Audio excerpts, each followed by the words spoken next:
નમસ્કાર, સમાચારો સાથે હું છું જયેશ। મહત્વપૂર્ણ સમાચાર આવી રહ્યા છે સુરતથી કે જ્યાં સુરત પર વિગતો મળી રહી છે તે અનુસાર ગરમીએ જીવલેણ રૂપ ધારણ કર્યું છે અને તેને કારણે હાલ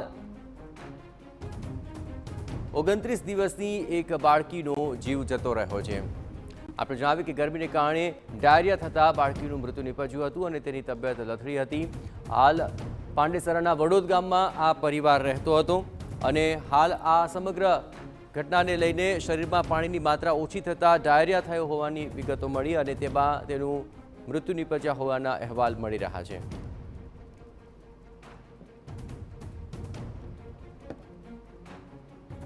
તો સુરતમાં ગરમીને કારણે આ એક માસૂમનો જીવ ગયો છે। ડાયરિયા થતાં બાળકીનું મૃત્યુ નિપજ્યું। વડોદ ગામમાં આ પરિવાર રહેતો હતો જ્યાં શરીરમાં પાણીની માત્રા ઓછી થતાં બાળકીને ડાયરિયા થઈ ગયા। 29 દિવસની આ બાળકીનું સારવાર ચાલી રહી હતી પરંતુ તેનું મૃત્યુ નિપજ્યું છે।